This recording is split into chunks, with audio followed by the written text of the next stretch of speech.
Mahagagi namin Diyos, nagpapasalamat po kami sa inyo.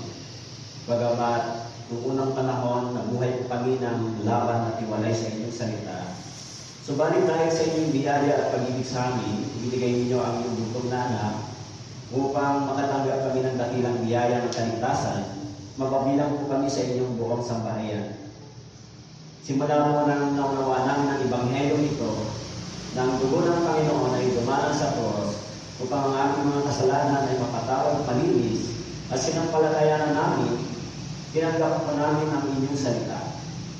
Kaya sa araw na ito, tinitipon niyo po kami, Panginoon, bilang inyong mga anak at pamilya na naghihintay sa inyong ikalawang pagdating. Sinabi po ninyo sa inyong salita na dapat lumago kami sa pagkakilala sa pananampalataya nito. Kaya sa araw na ito, Panginoon, dumadalangin po kami sa inyo at lumalapit. Nagbuksan niyo po ang aming mga tenga at puso upang ang mga salita po ninyo ay mag-ministeryo sa amin, magturo sa amin, maunawa namin ang mga espiritual na bagay at ma-i-apply namin sa aming personal na pamumuhay. Kinikilala namin ang aming kakulangan ng kaalaman at karunungan. Kung kami po ay aasa sa aming sarili, wala po kaming magagawa. Kaya kami po ay may mapagpakubang puso at tumadalangin sa inyo, Panginoon. Tulungan nawa kami ng inyong Espiritu na tunay namin tagapagturo ng mga salita po ninyo ay aming maunawaan upang kami ay lumago sa pagkakilala sa inyong salita. Tulungan niyo rin po yung aming mga brothers and sisters na nanghihina, na humulog sa pagkakasala, nag-aalinlangan sa inyong salita. Kahabagan niyo po sila, Panginoon. Tulungan niyo rin po ang katanduan sa panahon ng pagbangon, lalo sa mga kapatiran na sa ngayon ay bumabangon pagkatapos po ng pagbagyo, ng typhoon. Maawa po kayo, Panginoon, sa amin at sa bayan ng Catanduanes. Tulungan niyo po yung aming mga kapatid na sa ngayon ay nahirapan sa pang-araw-araw na pamumuhay, sa panunumbalik ng kanilang normal na pamumuhay. Ipadala po ninyo ang inyong biyaya at tulong sa kanila sa araw-araw, Panginoon. Tulungan niyo po kami at nawa po sa inyong mga salita ay patuloy kami umasa na naniniwala kami na hindi ito ang inyong ipinangako sa amin, kundi ang langit sa kabilang buhay na tunay namin permanenteng tirahan. Pakilagay din po ninyo ang inyong salita sa labi ng inyong lingkod upang ang salita po ninyo ay hindi pumahaluan ng kabunungan ng tao, kundi ang inyong salita ay nanggaling sa kapangyarihan ng Espiritu. Salamat po. Ito pong aming dalangin sa pangalan ni Jesus. Amen. Okay? So, magandang umaga po muli. Kung may Bible po kayo ay pakibuksan po ninyo sa Genesis chapter 4. So, nagpapatuloy po tayo sa pagtalakay sa aklat ng Genesis dahil sa pag-discover natin sa pinagmulan ng Ebanghelyo o yung history ng Gospel. Okay? Kaya dito po sa Genesis chapter 4, verse 1 to 7, dito po tayo magtatalakay. Medyo dadaanan po natin yung buong chapter. Okay? Pero verse 1 to 7 po muna yung ating babasahin. Okay? Genesis chapter 4, verse 1 to 7. Okay, nakita niyo na po?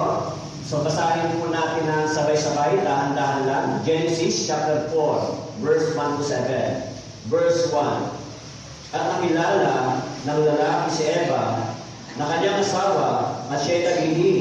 Ipinanganak si Cain at sinabi, nagkaanak ako ng lalaki sa tulong ng Panginoon. Kasunod nito ay pinanganak niya ang kanyang kapatid na si Abel. Si Abel ay nakapag-alaga ng mga tupa at si Cain ay magbubukal ng lupa. Sa paglipas ng panahon ay nagdala si Cain ng isang handog sa Panginoon mula sa mga bunga ng lupa. Nagdala rin si Abel ng mga panganay ng kanyang kawan. Ang taba ng mga iyon ay pinahalagahan ng Panginoon, si Abel, at ang kanyang handog. Subalit hindi niya pinahalagahan si Cain at ang kanyang handog. Galit na galit si Cain at nag-iingit ang kanyang mukha. Sinabi ng Panginoon kay Cain, bakit ka nagalit at bakit nalipit ang iyong mukha? Kung ikaw ay gumawa ng mabuti, hindi ka ba tatanggapin? At kung hindi ka gumawa ng mabuti, ang kasalanan ang nag-aabang sa pintuan, ikaw ang nais ito, subalit kailangan manahin mo ito. Okay? Ito po ang salita ng Diyos. So, tingnan natin kung ano yung matututunan natin dito sa kabanatang ito. Nung nakaraan, tinalakay po natin doon sa chapter 2, verse 16, kung ano po yung istorya ng Biblia. Okay? Sinundan natin yung pagtalakay kung paano ang tao ay magsasakasalanan at tinanggap ng tao yung judgment ng Diyos. Okay? Pagdating po dito sa chapter 4, okay, yung kwento patungkol kay Cain at Abel. Okay? Actually, ititrace natin yung promise kung paano na-sustain. Doon po sa Genesis chapter 3, verse 15. Okay? Doon po sa Genesis chapter 3, verse 15, nakasulat doon, binanggit ko sa inyo, o binasa natin yung dalawang binhi. Yung dalawang seed doon sa Genesis chapter 3, verse 15. Okay? Kaya doon sa verse 15, binanggit yung pagsisimula ng dalawang battle. Okay? Sabi po doon sa verse 15 ay, maglalagay ako sa iyo at sa babae ng pagkapwa sa isa't isa, sa iyong binhi at sa kanyang binhi. So sa pag-aaral natin, ititrace natin paano na-sustain yung promise na salitang binhi. Kasi yung binhi dito ay magiging lahi o tinutukoy dito si Jesus Christ, yung words of God. Kaya pagdating po doon sa chapter 4, yung promise doon po sa kay Eve, okay? Sa verse 16, yung promise kay Eve, ang sabi doon, manganganak ka may paghihirap. So this is the fulfillment of promise na si Eve ay magkakaroon ng lahi o ng anak. Kaya pagdating sa chapter 4, so sinabi ko dito, ay nakilala ng lalaki si Eve ng kanyang asawa, siya naglihi. At ipinanganak si Cain na sinabi, nagkaanak ako ng lalaki sa tulong ng Panginoon. Yun yung sinabi po ni Eve. Kasunod dito, ipinanganak niya ang kanyang kapatid na si Abel. At si Abel ay tagapag-alaga ng mga tupa. Si Cain ay nagbubungkal ng lupa. So, meron dalawang katangian o dalawang identity, si Cain at si Abel. Okay? Siyempre yung panganay ay si Cain. Okay? So yung una ay ipinanganak bilang panganay at yung pangalawa ay ipinanganak, okay, the second son. Meron silang dalawang katangian o dalawang occupation. Sinabi ko doon, si Cain ay tagapag-alaga o si Cain ay nagbubungkal ng lupa. Pero si Abel ay tagapag-alaga ng mga tupa. Okay? Merong pagkikilan, may pagkakaiba yung kanilang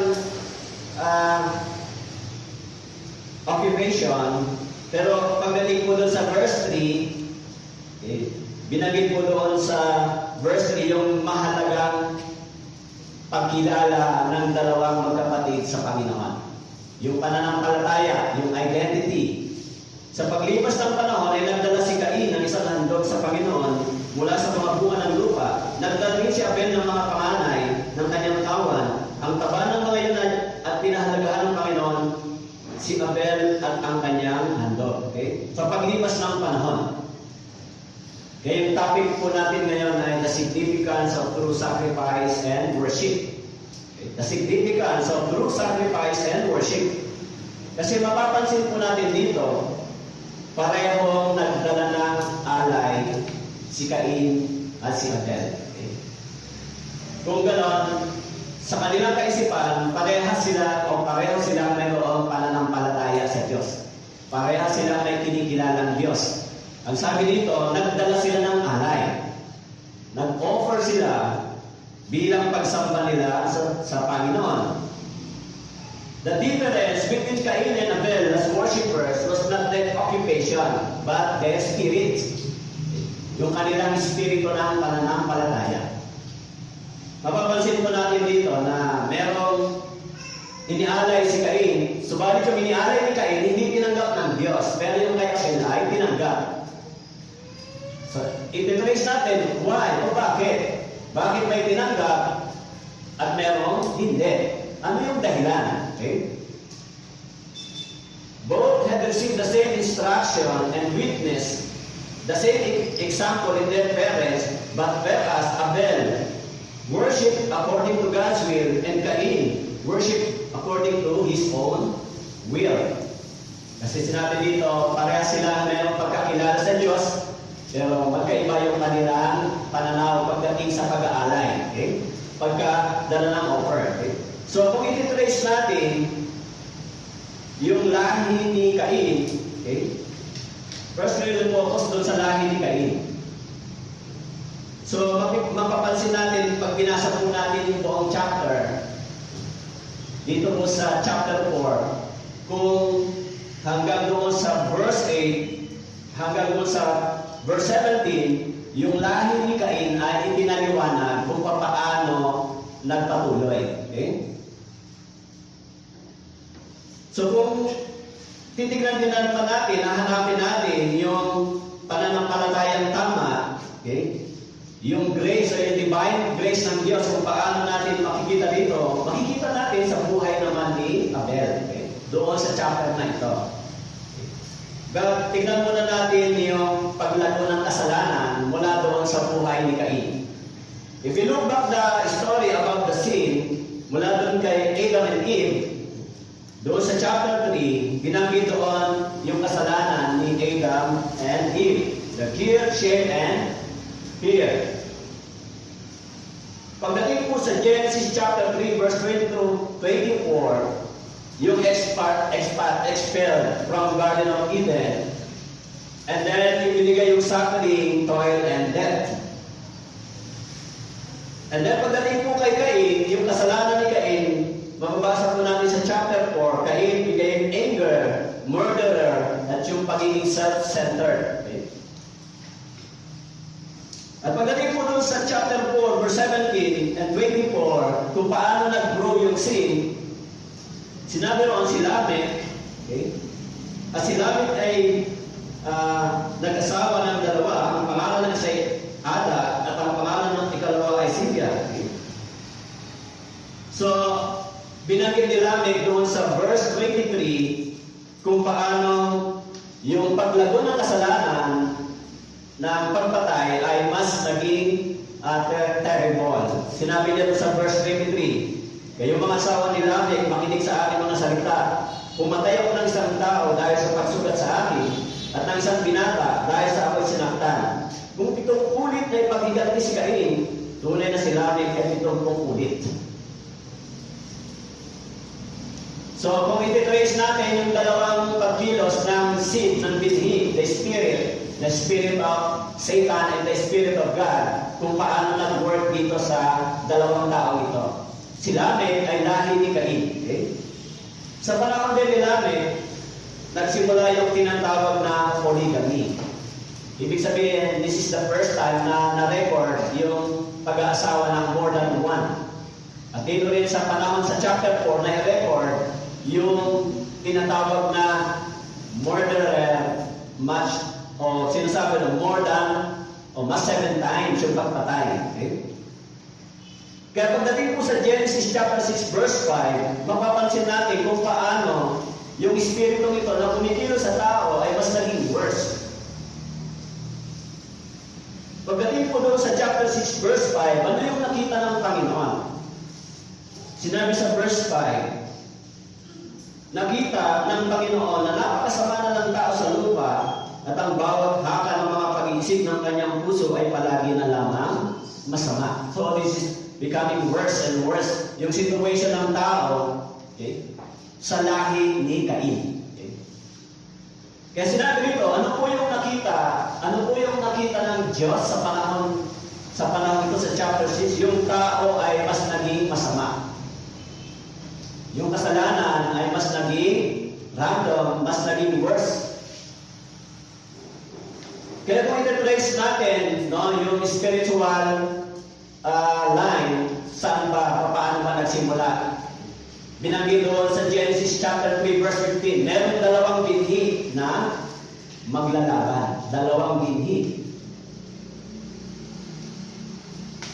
Kaya mahalaga pong i-trace natin yung istorya ng Ebanghelyo at kung paano na-preserve yung seed o yung binhing sinabi doon sa Genesis chapter 3 verse 15. This is the promise. Pero yung promise ay nagpasali-sali for 1,000 generation.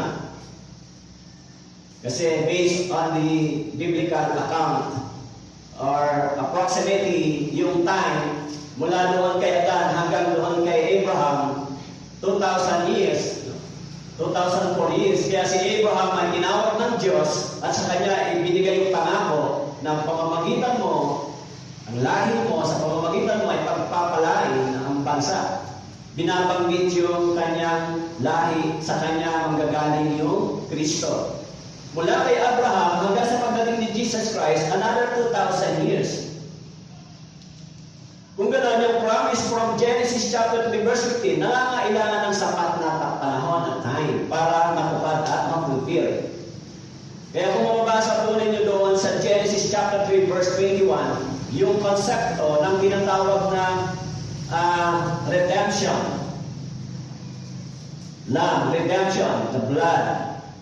Mababasa namin sa Genesis chapter 3 verse 21. Nandoon po yung concept. Pero hindi pa ito clear hanggang hindi dumarating si Jesus Christ. Kaya mula kay Jesus Christ hanggang sa ating panahon, 2,000 years ago, another 2,000 years, okay, 2021 sa ating panahon. So almost 6,000 years yung nakalipas. But after 4,000 years, at saka natupad yung promise na binhi. Yung binhi ay si Jesus Christ na binanggit dito sa Genesis chapter 3 verse 15. So natupad yung promise na yung binhi ng babae. Ito po ay si Mary at si Jesus Christ. Okay? Pero napapansin natin sa lahi ni Cain, nagpapatuloy yung pagdami ng kasalanan. Okay? Balik po tayo sa chapter 4. Okay? Cain means possession. Cain, the man of earthly desire. It is the firstborn. Abel, the man of spiritual desire, comes afterward. So si Cain, yung kanyang identity is a possessive, aggressive, earthly man. Sinabi dito, yung kanyang temper, yung kanyang anger, hindi niya na control, kaya siya ay nagpatuloy at naging murderer. Okay? Subalit si Abel naman ay the man of spiritual man. Subalit mapapansin natin dito sa kwento, si Abel ay pinatay ni Cain. Okay? Who is Cain? Doon po sa 1 Corinthians chapter 15 verse 46, binanggit doon, ngunit hindi una ang katawang espiritual, kundi ang makalupa at pagkatapos ay ang espiritual. The typology ng spiritual revert, okay, sa ligtas na tao, yung first birth ng isang tao ay sa physical. Yung second birth ay sa spiritual. Kaya si Cain ay unang ipinanak, siya ay pinanganak sa laman, at siya ay earthly man. Siya yung tinatawag na anti-spiritual man. Pero si Abel, siya po ay pinanganak bilang spiritual man. Kaya yung kanilang pag-aalay ay magkaiba. Nung nag-offer si Cain, hindi ito tinanggap ng Diyos. Pero nang nag-offer si Abel, ito po ay tinanggap ng Diyos. Bakit? Okay? Why? The name Cain basically means I've got him, or here, it is likely that he thought that Cain was the seed that God has promised that would deliver them. Kasi panganay si Cain. Yung promise doon sa Genesis chapter 3 verse 16, magkakaroon ka ng anak at dito, yung pangako ito ng Diyos, okay, sa kanya. Pero, alam natin yung istorya, bagamat si Cain ay panganay, no? Mapapansin natin dito sa verse 8, okay, kung ano ang kanyang ginawa sa kanyang kapatid. Sinabihan ni Cain ang kanyang kapatid na si Abel, at nangyari, nang sila nasa parang tumindig sa Cain laban kay Abel na kanyang kapatid, at ito'y kanyang pinatay. So it seems sa mind ni Abel o sa mind ni Eve, si Cain ay promise ng Diyos sa akin para ako ay marilib. Para marilib doon sa kanilang kasalanan sa Garden of Eden, that is the promise. Sinabi po doon sa verse 16, okay? Sabi po sa verse 16 ng chapter 3, manganganak kang may paghihirap, ngunit ang iyong pagnanais ay para sa iyong asawa, siya'y mamumulong sa iyo. Manganganak. Actually, sa kaisipan ng parents, ang baby ay blessings, di ba?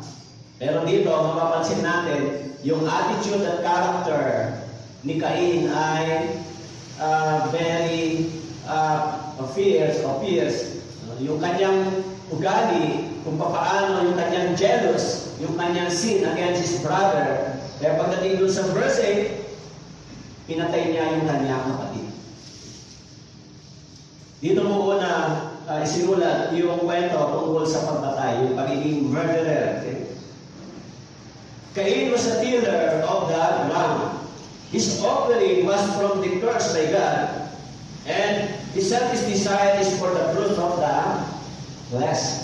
Alam natin yung ground ay kinurse ng Diyos dahil sa disobedience ni Adan. Pero si Cain, yung trabaho niya ay tiller of the ground, tatanim ng mga halaman, at ito yung kanyang ini-offer doon sa Panginoon na hindi tinanggap ng Diyos. Okay? Kaya kung titignan natin, sa dalawang konsepto ng nag-aalay, parehas may pananampalataya sa Diyos, parehas na mayroong paniniwala sa Diyos, parehas na mayroon silang desire o sigasig para sa Diyos. Pero isa lang yung tinanggap ng Panginoon. Okay. So, bigyan natin ng konting application yung ganitong konsepto spiritually sa ating pangkasalukuyang panahon. Ano ba ang kinalaman nitong dalawang ito sa ating pangkasalukuyang panahon? Alam natin si Abel ay he is the man of spiritual man. Pero si Cain ay tinatawag na earthly man or tinatawag na maaaring sa kanyang espiritu, sa kanyang puso ay nananahan yung sinasabi dito sa chapter 3 verse 15. Yung kapangyarihan ni Satanas ay nasa kanyang pagkatao. Hindi niya kayang patayin yung kanyang kapatid kung hindi naghahari sa kanyang puso yung espiritu ng Diablo. Okay? Hindi niya kayang gawin yun. Pero dahil si Abel ay tama yung kanyang puso, tama yung kanyang pananampalataya, tinanggap ng Diyos. Hindi tinanggap ng Diyos yung effort ni Cain. So kung sa ating panahon, maraming ganitong tao, di ba? Sa ating panahon ay hindi tinitignan ng Diyos yung gifts o yung offering. Okay? Ang tinitignan ng Diyos ay yung character o yung attitude ng isang tao. Kung tama ba yung kanyang pananampalataya sa Diyos, tama ba yung kanyang buhay sa harapan ng Diyos? Okay? Maraming mga tao ganito sa ating panahon na nagdadala ng offering sa Diyos, pero yung buhay nila ay hindi konektado sa Diyos. Namumuhay sila sa kasalanan, sa puso nila ay puno ng kasalanan, subalit nagdadala sila ng gift at offering para sa Diyos. So yung konting application sa dalawang ito. Pero si Abel, saan galing yung konsepto ni Abel na nag-alay siya sa Diyos? Sinabi ron, nagdala si Abel ng mga panganay ng kanyang kawan, ang taba ng mga iyon, at pinahalagahan ng Panginoon si Abel at ang kanyang handog. Actually, yung salitang panganay ay napakahalaga sa Biblia. Pag binasa po natin doon sa Leviticus, napakahalaga po ng salitang panganay. Okay? Bagamat sa panahon na ito ay maaaring ito po yung instruction o yung teaching ng parents ni Abel at ni Cain. O ito yung pananampalatayang tama. In Genesis chapter 3, ang Diyos ay nagpatay ng hayop at binigay yung balat. Okay? Binigay sa amin bilang covering for our sin. So ito yung tamang pananampalataya. Kaya si Abel ay sumunod sa kanyang, maaaring sumunod sa pananampalataya ng kanyang parents. Okay? Kasi wala namang magtuturo sa kanya, maliban yung kanyang magulang. Okay?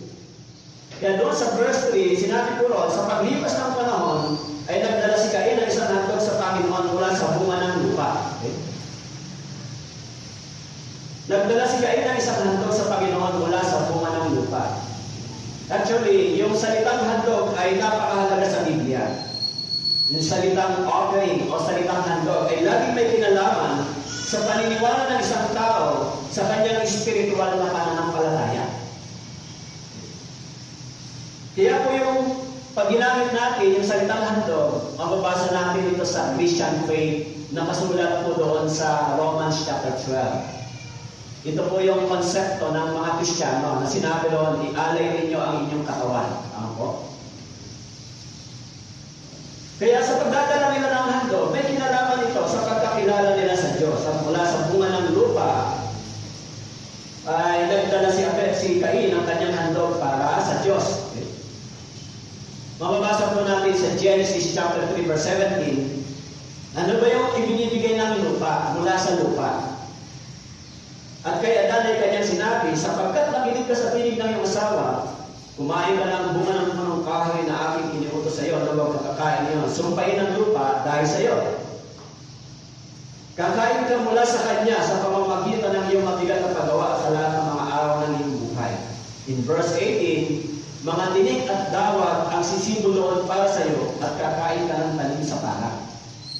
Pero yung bunga ng lupa na dinala ni Cain para sa Diyos ay hindi tinanggap ng Diyos. Yan yung effort niya. Yan yung kanyang sigasig. Yan yung kanyang effort. Hindi, mabait naman ako. Basta magdadala ako sa Diyos, okay na yan. Okay? Kaya, minsan, yung modeling application, minsan ganito rin yung konsepto ng ibang tao. Oh, basta magbibigay na lang ako, ipag-pray nyo na lang ako, di ba? Magbibigay ako, mag-offer ako, pero hindi ako required sumunod sa salita ng Diyos. Hindi ako required para mag-follow doon sa instruction ng words of God. Pero mag-offer na lang ako, yan na lang. Pero dito, mas pinahalagahan ng Diyos yung tamang pananampalataya ni Abel. Kaya hindi pinahalagahan ng Diyos yung kanyang handog. Kaya mababasa natin doon, galit na galit si Cain. Nagngingit ang kanyang mukha. Okay? Galit na galit si Cain.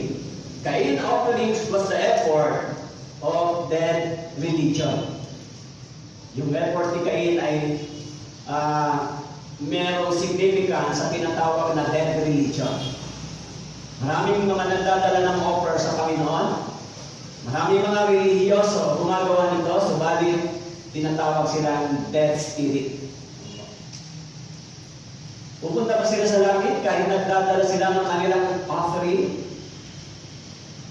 Kayo, pag hindi po kayo nagdala ng offering sa Panginoon, hindi ba kayo makakapunta sa langit? Ito ba yung tinitingnan ng Diyos sa atin, yung gifts and offering? Sinasabi sa Biblia, pagit sa 2 Samuel chapter 16, binabanggit doon na ang Diyos ay tumitingin sa puso ng tao, hindi sa panlabas, hindi sa effort. Okay? Hindi tinitingnan ng Diyos yung ating ibinibigay. Ang tinitingnan ng Diyos yung katatayuan ng ng ating mga puso. Maging si Cain, yung puso niya ay punong-puno ng jealous, anger. Mababasa natin doon sa verse 8 and 9. Okay? And he is the liar. Verse 9, sinabi ng Panginoon sa kanya, nasaan si Abel na yung kapatid? Sinabi niya, ewan ko, ako ba'y tagapag-alaga ng aking kapatid? Is denying is committing the sin. Okay? Kaya yan yung karakter ni Cain. Bagamat siya ay anak ng panganay ni Adan at ni Eve, pero yung kanyang karakter, yung kanyang attitude, ay hindi tama sa harapan ng Diyos. Kaya nang nag-offer siya ng bagay na ito, hindi ito tinanggap ng Diyos. Bakit po? Kasi alam ng Diyos yung puso ni Cain.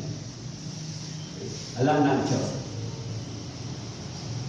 So Cain's offering was the effort of dead religion. Why?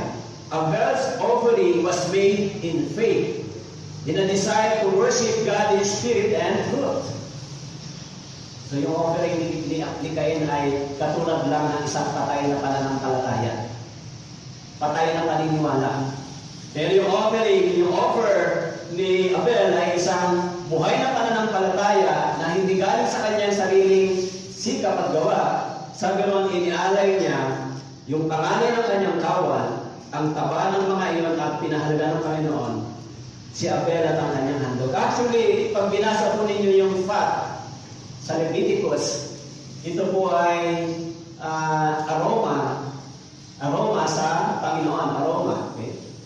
Yung fat, it is the sign of blessings. Okay? Yan yung dinadala doon sa Leviticus ng mga nagdadala ng offering para sa Panginoon. Okay? Kaya, si Cain ay hindi tumanggap ng pagpapala galing sa Diyos, and he was rejected by God. Okay? His bloodless religion and offering ay nireject ng Diyos. Hindi ito yung tunay na originally na ibinigay ng Diyos sa kanila doon sa Garden of Eden kay Adan. Okay? Yung offer ni Cain ay bloodless. Walang blood para doon sa tinatawag na redemption for his sin. Pero yung offer ni Abel, merong blood. Yung offer ni Abel, yung panganay ng kanyang hayop ay pinatay niya, in-offer niya sa Diyos. Ito yung pananampalataya niya. Redemption para sa kanyang sin, sa kanyang pananampalataya. Okay? Kaya doon sa Hebreo, okay? O doon sa Hebreo, chapter 11, verse 4, Hebreo, chapter 11, verse 4, sa pananampalataya, si Abel ay nag-alay sa Diyos ng higit na dakilang handog kaysa kay Cain. Sa pamamagitan nito, siya ay pinuri bilang matuwid at ang Diyos ang nagpapatotoo sa pamamagitan ng pagtanggap sa kanyang mga kaloob.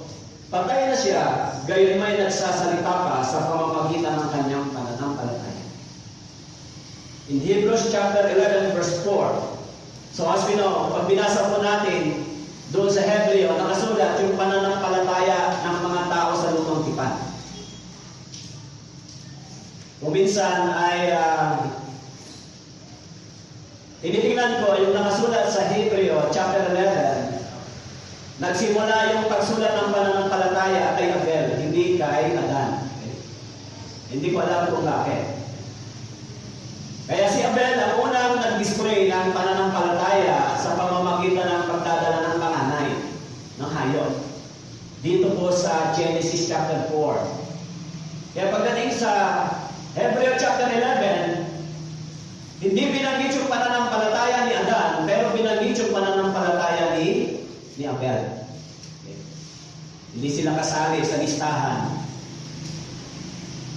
sa lumang tipan. Hindi nakasulat yung pananampalataya ni Adan sa Hebreo chapter 11. That Abel believed the divine decree and offered the slain animals, thus demonstrating his faith and his justification by God. Abel believed the divine decree. Yung banal na utos o banal na pagtatalaga ng Diyos kung paano ba i-approach ng tao ang Diyos. Sa paanong paraan i-approach ng tao ang Diyos. Okay? Kaya dito, mapapansin natin, sa pagdadala ni Abel ng kanyang offering, no, dito nagkaroon ng tinatawag na connection kung paano i-approach ng tao ang Diyos. Okay? Pero si Cain, yung kanyang offering ay nireject ng Diyos. Okay? So yung Abel's offering points forward to the substitutionary death of the Lamb of God, who takes away the sin of the world. Yung offering ni Abel ay tumutukoy doon sa tinatawag na direction, yung substitutionary death. Pag sinabing substitutionary, for the meantime, habang hindi pa dumadating si Jesus Christ, ginagawa nila yung sacrifice and offering sa pamamagitan ng malinis na hayop. It is the Lamb. Yung character. Kaya nga, pag binasa natin sa lumang tipan, sa Leviticus, hindi pwede mag-alay ng yung hayop ay may kapintasan, may sakit, may batik. Hindi pwede. Kasi ang meaning, yung hayop na malinis,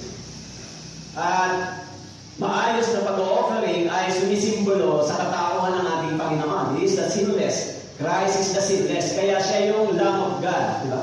Dito, Lamb of Man. For the meantime, dito ay pinakita yung substitutionally, yung lamb ay is only for the one man. Okay?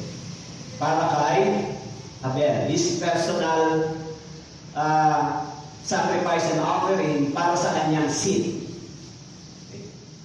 Pero sooner, doon sa history, hindi na dumating yung time, yung lamb ay hindi na lang para sa isang tao o para sa isang pamilya. Yung lamb na sacrifice ay for the whole world. Kaya sinabi dito, Abel's offering points forward to the substitutionary death of the Lamb of God who takes away the sin of the world. Ito yung concept, ito yung typology. Yung ginawa ni Abel ay gagawin kay Jesus Christ. Yan yung connection. Okay. Pero yung ginawa ni Cain ay effort ng mga taong may pananampalataya, subalit umaasa sa kanilang paniniwala na yung mga false religion, false faith. Maraming ganito, di ba? False religion, false faith, false teaching, and false teacher. Mababasa natin doon sa Mateo chapter 7. Okay?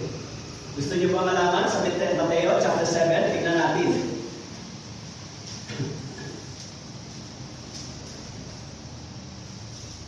Okay, Matthew chapter 7.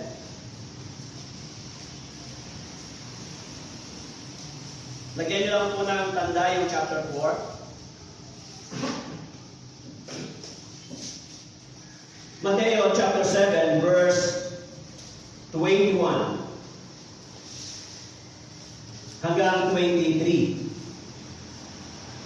Hindi lahat ng nagsasabi sa akin, Panginoon ang Panginoon ay papasok sa karya ng langit, kundi ang gumagawa ng kalooban ng aking Ama na nasa langit. Verse 22, sa araw na yon ay marami ang magsasabi sa akin, Panginoon, Panginoon, hindi ba nagpropesiya kami sa iyong pangalan?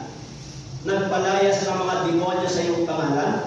At sa iyong pangalan ay gumawa kami ng maraming gawang makapangyarihan?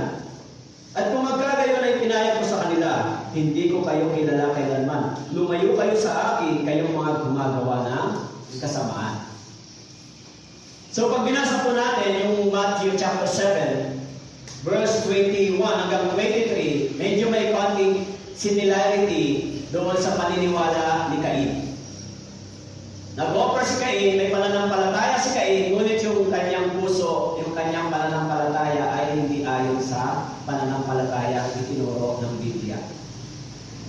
At dito sa Matthew chapter 7, sinabi po sa verse 22, sa araw na yon, marami ang magsasabi sa akin, Panginoon, Panginoon, nagpa-propesya sa pangalan ni Jesus, nagpapalayas ng demonyo sa pangalan ni Jesus, gumagawa ng maraming gawang makapangyarihan. Actually, yung mga tao ito, may pananampalataya sa Diyos, may pananampalataya kay Jesus. Ginagamit nila yung pangalan ni Jesus Christ, nagpo-propesya, ibig sabihin nangangaral, nagpapalayas ng demonyo, gumagawa ng mga himala. Pero pag binasa natin sa verse 23, ano yung response ng Panginoon sa kanila? They were rejected. Rejected. Ano po ang sabi ng Panginoon? At kung magkagayong ipayag mo sa kanila, sino sila? Silang mga naniniwala sa Diyos, naniniwala kay Jesus, nangangaral sa pangalan ni Jesus, nagpapalayas ng demonyo sa pangalan ni Jesus. Pagtayo nila sa harapan ng Diyos, ang sabi ni Jesus, sinabihan sila, hindi ko kayo kilala kailanman. Ito yung isang bagay na masaklap, hindi ba? Yung akala mo tama, yung paniniwala mo sa Diyos, yung akala mo tama, yung ginagawa mo, yung akala mo tama na, nasa isipan mo, ikaw ay Kristiyano na, ikaw ay Christian, at naniniwala ka kay Jesus na sa Jesus ay Panginoon at tagapagligtas. Yan yung pinakamasaklap dito sa verse na ito. Wala sila sa labas ng church. Hindi sila mga nagsusugal, nagiinom, hindi sila mga tao kung titignan na malabo makapasok sa langit dyan. Sila yung mga tao na pag tinignan mo sa ginagawa nila, katanggap-tanggap sila. Nangangaral sila, nagpapalaya sila ng demonyo, dinidisplay nila yung kanilang pananampalataya. Pero sabi dito, pagdating sa verse 23, anong sabi ni Jesus? Hindi kita kilala. I never knew you. So, sa ating panahon, maraming ganito ngayon, di ba? Katulad ni Cain, katulad ng mga tao ito na naniniwala sa Diyos. Pero, yung masaklap ay yung kanilang paniniwala sa Diyos ay hindi ayon sa kaalaman ng salita ng Diyos. Kaya minsan napakahirap na magturo sa mga taong naniniwala na sa Diyos. Sa feeling nila, enough na yan. Meron na kaming paniniwala. Kayo mismo, katulad ni Abel, may espiritu ng Diyos na natanggap si Abel, na nagagabay sa kanya para matagpuan niya yung tamang pananampalataya. Tayo rin mismo, may espiritu ng Diyos na gumagabay sa atin para mag-discern natin ano yung tamang pananampalataya at hindi tama. Ano yung tamang pagtuturo ng Biblia at maling pagtuturo. Kaya sa ating panahon ay napakahalaga ng pagtuturo ng Biblia dahil sa pagdami ng nagtuturo, sa pagdami ng nangangaral ng salita ng Diyos, dumami rin yung nagtuturo ng false gospel and false teaching. So kung mabiktima tayo ng maling pagtuturo, ito ang magiging kalagayan natin. Yung mga nandito sa verse 23 at si kagaya ni Cain, na nag-iisip din na naniniwala sa Diyos. Nag-iisip din na naglilingkod sa Diyos, nagbibigay sa Diyos. Pero pag tayo sa harapan ng Diyos, rejected yung kanilang offer, yung kanilang effort. Hindi kita kilala, sino ka? Kaya, bakit po ba kayo nandito? Konting paglalakad muna bago tayo mag-proceed sa next. Kaya, para sa akin, alam niyo, kaya sinasabi ko, mahalaga talaga yung listening ng words of God. Yung pagtuturo ay mahalaga. Dito sa pagkakataon ito, dahil sa dami, dahil sinabi naman ni Jesus Christ, in the last days, maraming tao ang maliligaw. Maraming tao. Yung pinakamasaklap yung sinabi ni Jesus Christ, na pag ang tao ay nag-aakalan, siya ay naglilingkod, siya ay gumagawa para sa Diyos, pero pagharap niya sa Diyos, sabihan siya ng Panginoon, I never knew. Minsan, magandang pag-isipan na mabuti itong bagay na ito, hindi ba? Kaya ang binabanggit doon sa 2 Corinthians chapter 13 verse 5, na suriin ninyo ang inyong pananampalataya. Suriin. Pag nabigo kayo, yun yung problema. Suriin. Totoo bang ang Espiritu ng Diyos ay gumagawa sa akin? Totoo bang si Kristo ay gumagawa sa akin? Totoo bang ang Panginoon ay nasa akin na? Suriin. Bakit po? Kasi kung mabigo tayo, akalain ng tao na okay naman, pero yun pala ay mali yung paniniwala, yun yung mabigat pagharap sa Diyos. Sabihin ng Panginoon, hindi kita kilala. Lahat ng mga effort, lahat ng mga sacrifice mo na tingin mo ay para sa Diyos, pagharap mo sa Diyos ay rejected. Katulad ni Cain. Hindi tinanggap yung kanyang effort. Okay.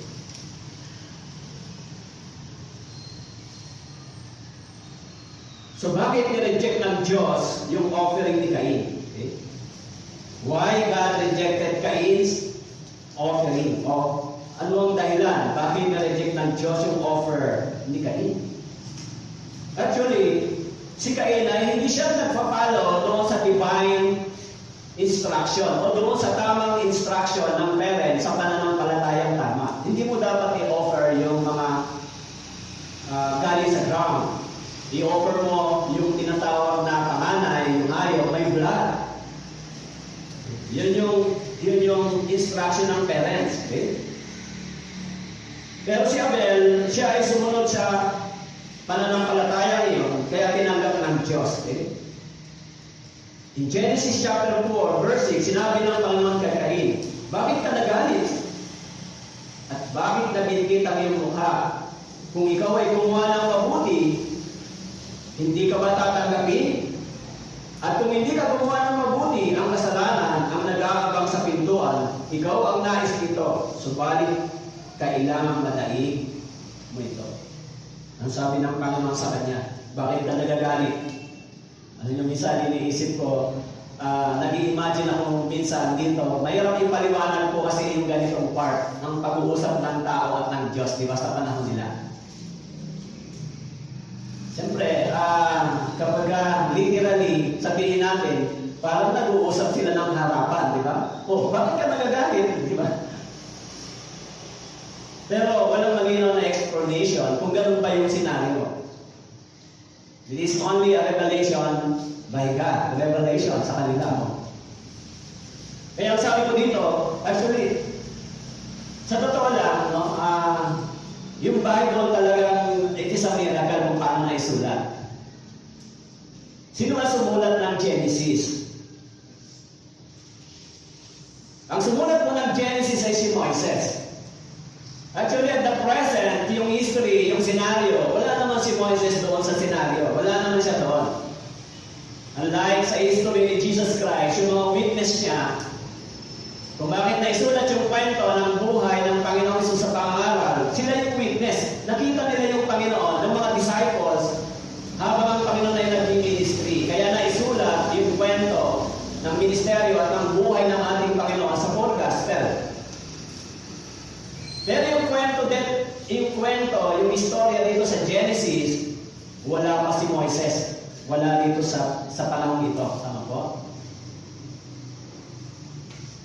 Actually, kung titignan natin, almost yung pagitan ay halos nasa 2,500 years to 3,500 years o 3,000 BC yung pagitan. Kasi mula kay Adan hanggang kay Abraham ay 2,000 years. Sa panahon ng Exodus, dumating si Moises. So paano naisulat ni Moises yung ganitong kwento o ganitong istorya? Hindi at wala naman siya doon sa Garden of Eden. Kaya it is God's miracle. Ito yung revelation ng Diyos kay Moises kung paano niya. Alam niyo, sinulat ni Moises yung tinatawag na Book of the Law, yung Pentateuch. Doon sa Mount Sinai, sinulat niya yung mga talatang ito. Kasama yung batas ng Diyos, yung sa Mount Sinai na ibinigay sa kanya na 10 utos. Okay? Kaya sinabi dito, yung pag-uusap ni Kainan ng Diyos, kung ikaw ay gumawa ng mabuti, hindi ka ba tatanggapin? At kung hindi ka gumawa ng mabuti, ang kasalanan ng nag-aabang sa pintuan, ikaw ang nais nito, subalit kailangan madaig mo ito. At sabi ko doon, ang kasalanan ay nag-aabang sa pintuan, ikaw ang nais nito. Yung kasalanan, nag-aabang, lagi. Actually, ang realidad hanggang sa ating panahon, ang kasalanan ay laging nag-aabang sa tao at nag-aabang sa atin. Nag-aabang ba sa inyo ang kasalanan? Even in the present time, sa ating panahon, ganito pa rin yung senaryo. Ang kasalanan ay laging nag-aabang sa atin. Kaya yung mga tao, laging nakikipagbuno sila sa kasalanan. Ano po? Lagi tayo merong pakikipaglaban, pakikipag-battle sa sin. Every day, lagi tayong merong battle against the sin.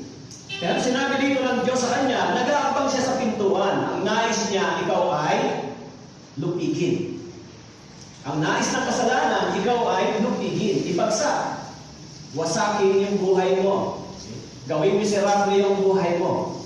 Sirain niya yung buhay Kristiyano mo. Yan ang hinihintay ng kasalanan laban sa atin.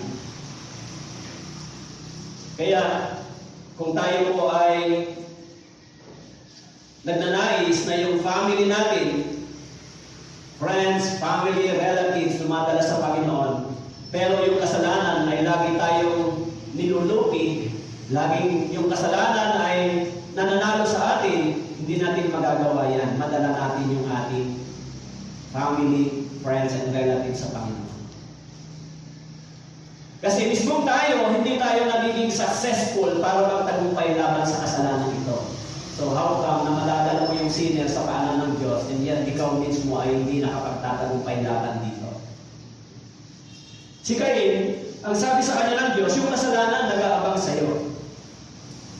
Kaya ang tao ay laging nakikipagpulong sa kasalanan. Nais lagi ng kasalanan na tayo ay lupigin at ibagsak. Okay? Nais lagi nito na tayo ay turuan, lumaban at sumalungat sa kalooban ng Diyos. Ito po yung sin. Yung influensya ng kasalanan sa tao, maging sa atin, turuan tayong sumalungat, lumaban sa salita ng Diyos. Lumabag dito. Kaya sabi ng Diyos kay Cain, yung kasalanan lagi naghihintay sa iyo. Kailangan mo mapagtagumpayan ito. Okay?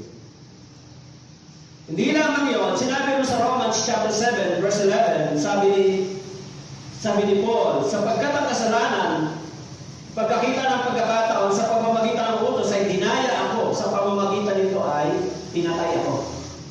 Ito yung gawa ng kasalanan sa atin. Dinaya tayo, pinatay tayo.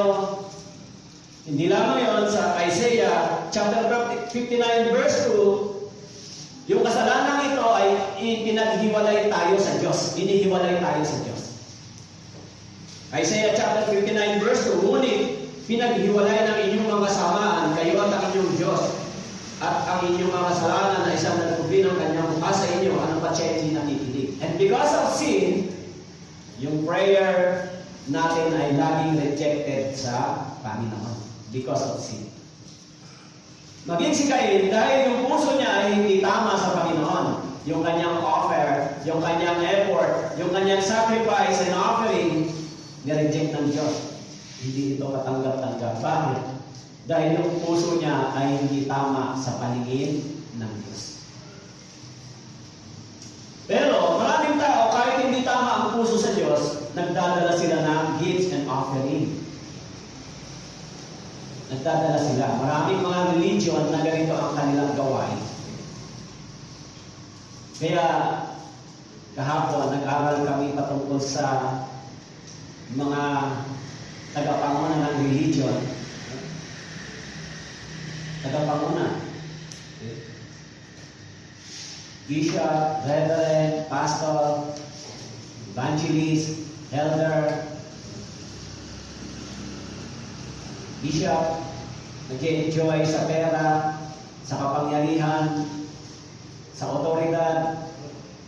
Maraming sabi nga, kung gusto mong yumaman, magtayo ka ng religion. Mas madaling magpayaman. Dahil yung maling pananampalataya, mas malaki po yung bayad kaysa tamang pananampalataya. Mas malaki po yung sweldo o yung allowance ng mga tagapagturo ng maling paniniwala kaysa pagtuturo ng katotohanan. Parang napakahimala, di ba? Kasi yung pag-aari ng sanlibutan ito ay nasa kontrol ng dyablo. Kaya magturo ka lang ng kasinungalingan, marami mapupunta sa impyerno, malaki ang bayad sa iyo. Marami kang pakinakap. Kaya yung isang dati kong kasamang pastor, medyo may edad na, palibasa, nagtapos ng mataas na kurso, nag-PhD, nag-doctorate, inaalok siya. Yung sweldo niya, yung allowance niya doon sa church namin, maliit lang.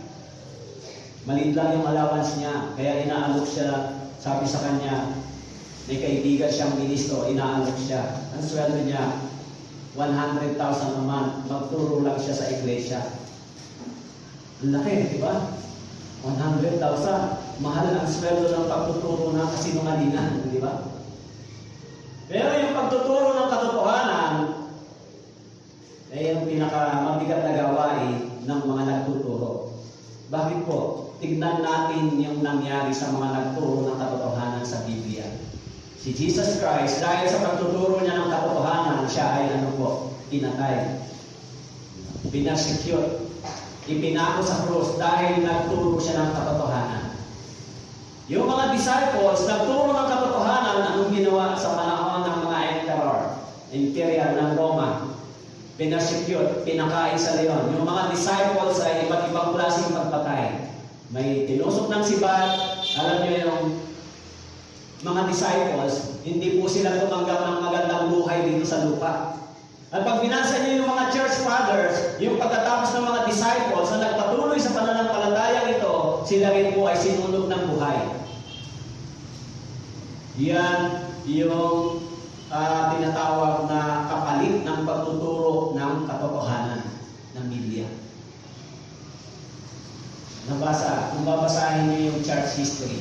Kasi tinitrace ko yung tamang binhing ito kung hanggang saan, paano siya na-preserve hanggang sa ating panahon. Diba? Dahil 100% merong tama talagang pananampalataya. Pero hindi isa lang po yan.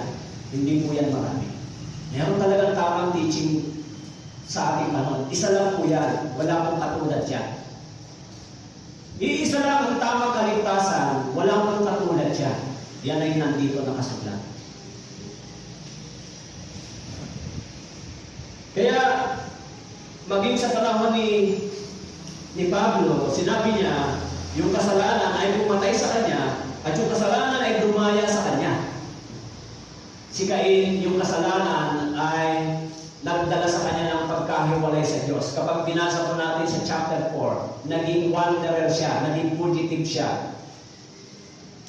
Ganyan yung kalagayan ng mga taong wala sa Panginoon. They are wanderer and fugitive to God's presence. Yung mga taong wala sa Panginoon, wanderer sila. Saan sila wanderer? Sa langit. Sila ay mga taga-sanlibutan, mamamatay sa sanlibutan, nabubuhay sa kasalanan, fugitive sila sa Panginoon. Kaya nga, kung mababasa natin, nung nagkasala si Adan at si Eve, hinahanap ng Panginoon si Adan at si Eve. Nasaan na kayo? Diba? Nasaan na kayo? Pagkatapos ng kanilang pagbagsak, nasaan na kayo? Kaya yung mga makasalanang tao ay hinihintay ng Diyos, nasaan na kayo? Diba? Kaya nung dumating si Jesus Christ, sinabi niya sa Luke chapter 5, verse 32, dumating siya dito, hindi para sa mga taong matuwid, kundi para sa mga makasalanan, upang tawagin sila patungo sa pagsisisi. Hinahanap ng Diyos sila. Pero si Cain, instead na siya ay magkaroon ng repentance, ano sabi niya? Sino ba ako? Tagapag-alaga ba ako ng kapatid ko? Yun yung kanyang reason sa Panginoon. May dahilan siya. Kaya pagdating sa Romans chapter 1 verse 18, ano yung kalagayan ng mundong ito? Universal sin na tinatawag. Sinabi sa Romans chapter 1 verse 18, sapagkat ang puot ng Diyos ay nahahayag mula sa langit, laban sa lahat ng kalikuan at kasamaan ng mga tao, nasa pamamagitan ng kanilang kasamaan ay pinipigil ang katotohanan. Sinabi ko dito, ang puot ng Diyos ay nahayag mula sa langit laban sa lahat ng kalikuan ng tao. Puot. Merong anger ang Diyos laban sa lahat ng kalikuan ng tao. Yan yung kalagayan ng tao sa paningin ng Diyos, di ba? Kaya doon po sa verse, balik po tayo sa Genesis chapter 4, verse 7. Kung ikaw ay gumawa ng mabuti, hindi ka ba tatanggapin? At kung hindi ka gumawa ng mabuti, ang kasalanan ang nag-aabang sa pintuan. Ikaw ang naisip ito, subalit kailangan patayin mo ito. In verse 8, sinabihan ni Cain ang kanyang kapatid na si Abel, at nangyari, nang sila'y nasa parang, tumindig si Cain laban kay Abel na kanyang kapatid, at ito'y kanyang pinatay. Sabi po rito sa verse 7, ang kasalanan ay nag-aabang sa iyo. Pagdating sa verse 8, yung ginawa ni Cain ay pinatay niya yung kanyang kapatid. Alam niyo, yung jealous ni Cain sa kanyang brother, jealous, yung anger ni Cain sa kanyang brother ay nag-drive ng murderer. Kaya nga, doon sa 1 John chapter 3 verse 15, nakalagay doon kung paano naging murderer yung lahat ng tao. Dahil yung utos ay spiritual.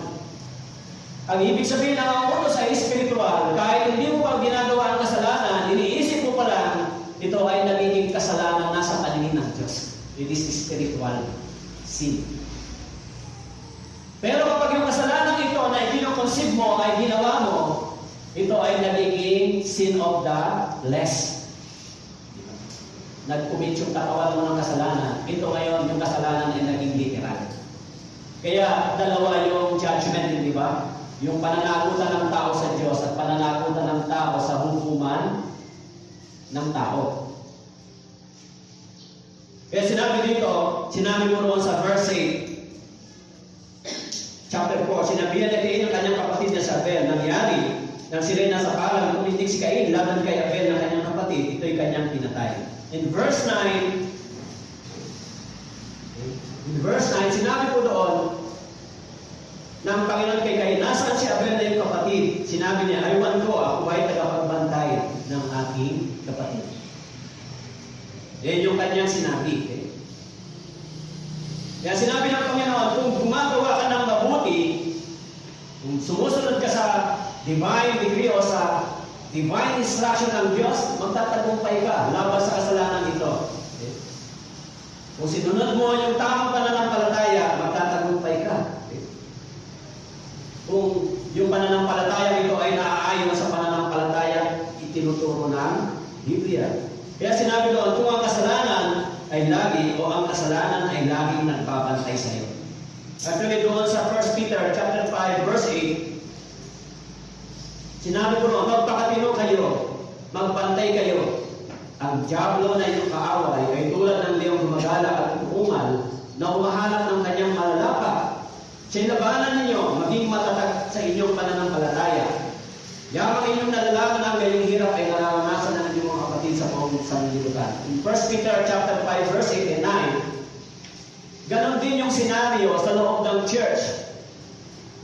Senaryo sa loob ng iglesia, sa loob ng church. Sinabi ni Peter sa mga Kristiyano, magpakatino kayo, magbantay kayo, dahil ang diablo na inyong kaaway ay tulad ng leong gumagala at umungal na humahanap ng kanyang malalaman.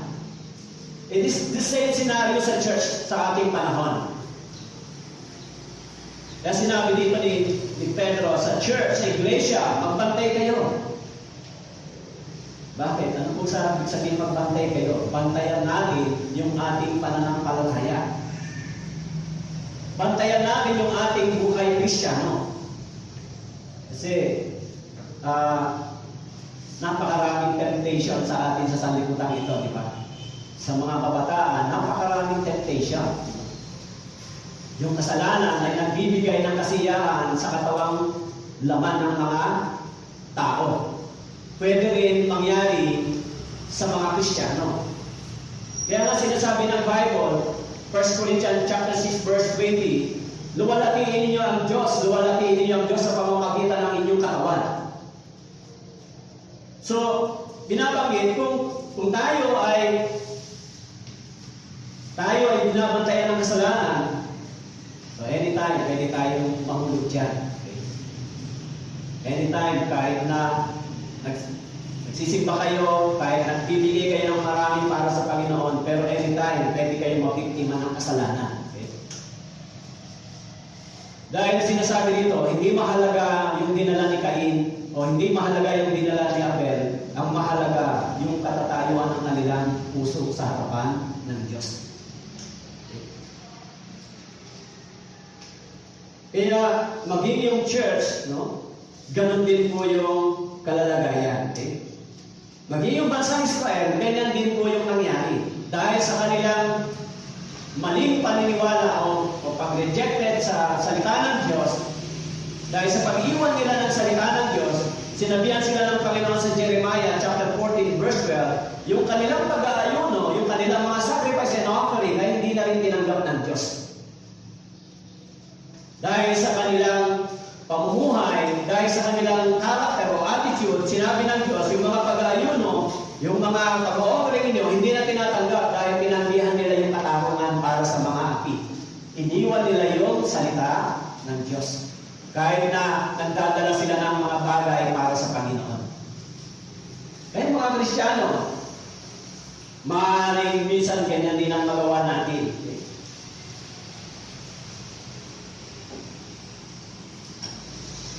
Mahalaga sa Panginoon yung attitude ng puso ng tao. Ano tayo sumasamba?